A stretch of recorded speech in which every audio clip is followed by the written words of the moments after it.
Long before Babylon, long before Assyria, and long before the great empires of the classical world, there was Akkad. In the river valleys of ancient Mesopotamia, a man of mysterious origins forged the world's first true empire. His name was Sargon, and his dynasty reshaped history. But within just a few generations, that empire would crumble, brought down by rebellion, famine, and forces no army could stop. This is the rise and fall of the Akkadian Empire. Before the Akkadians, Mesopotamia was a patchwork of independent Sumerian city-states. Each one had its own kings, laws, temples, and ambitions. They were advanced, masters of irrigation, agriculture, writing, math, and monumental architecture, but they were also locked in constant rivalry. Cities fought endlessly over water rights, farmland, and prestige. It was a brilliant but fractured world, and it was ripe for a unifying force. Into this world came a figure wrapped in legend, Sargon of Akkad. According to ancient stories, Sargon was born to a priestess who hid him in a basket and set him afloat on a river, an origin story shared by many ancient heroes.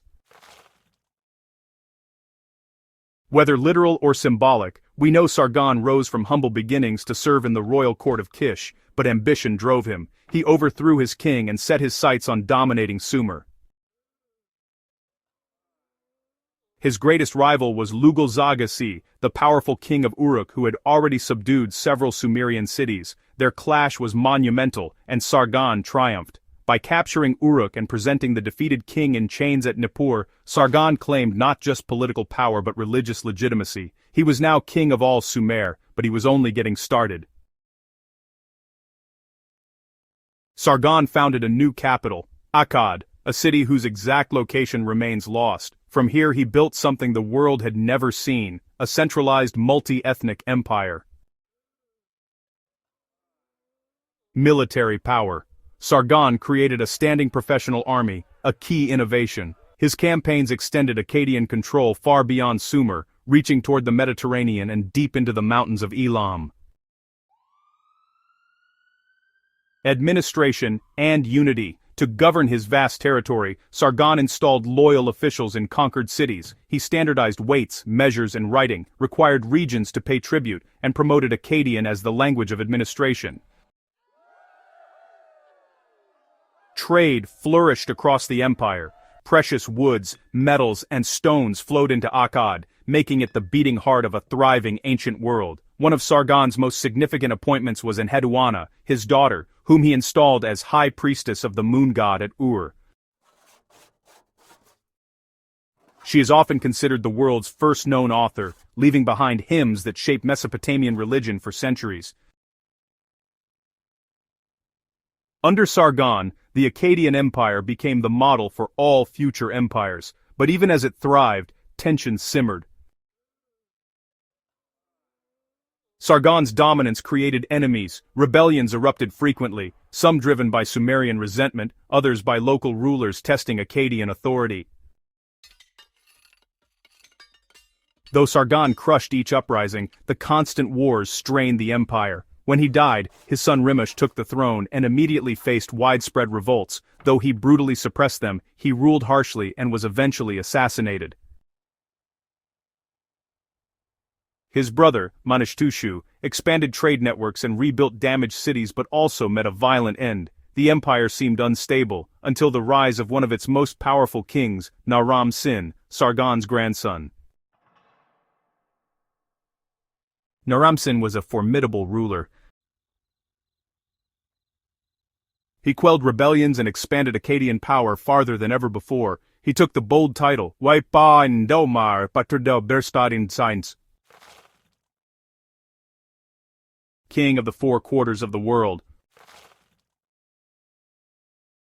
In a dramatic break from Mesopotamian tradition, he declared himself a living god, depicting himself with the horned crown of divinity, something no king had done before. His reign marked the height of the empire's political strength, military dominance, and cultural creativity. But this golden age would not last. Ancient stories claim Naram-Sin angered the gods, who punished the empire with disaster. While mythic in tone, these tales echo real events that soon unfolded. Around 2200 BCE, Mesopotamia was struck by a severe megadrought. The climate shifted dramatically, rainfall decreased, rivers shrank, and crops failed. In an empire built on agriculture, famine spread like wildfire.